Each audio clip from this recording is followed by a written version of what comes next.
Our move of the month is the modified side bend with some different variations. I'm going to show you both a mat version and a version on the reformer. This is a great exercise for your lateral flexion rotation block. It's also great for scapular stabilization, for core work, for working the obliques. We'll even get a little bit of hip mobility in there.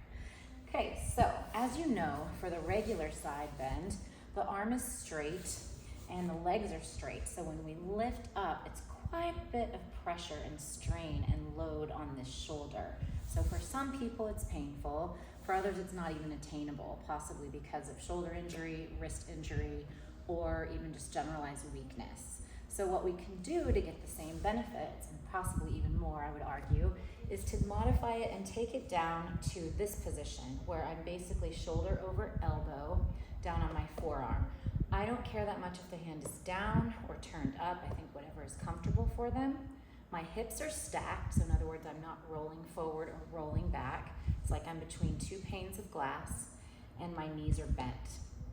I like to use this block as a prop when I first teach it, especially to people who've never done something like this and they just don't realize what muscles they need to be able to lift their hips up off the mat. So with the block here, you can have them press gently into the mat and lift their body off that way. Once they kind of realize, oh, okay, I get what muscles it is and I'm not really using this much, then you can ditch the block and they can do it by just lifting and lowering using those obliques. Okay, I can add some arms to this for a little variation.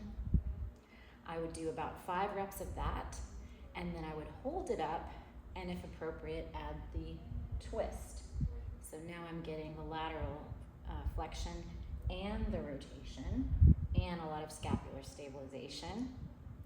And then the last variation, I'm going to bring the leg up and I'm going to bring the arm overhead and I'm going to do an oblique crunch. So here's the hip mobility part.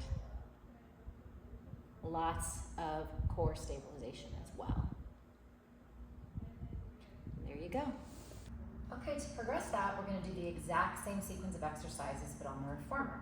So I have, you can see the bar is down and I have on one blue spring. So I'm going to set the box on this metal bar part of the foot bar here with the edge of the box up against the foot bar so it's secure, and then I need to move the carriage and make sure it's kind of locked there in between.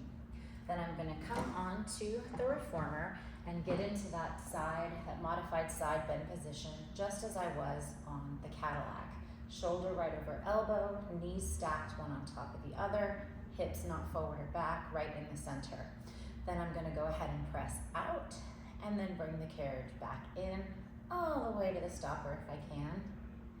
Inhaling, exhaling back in. So about 5 repetitions that way. And then again, if appropriate, I'll take it into the twist where this time I can pull the carriage in as I twist and really get that nice rotation.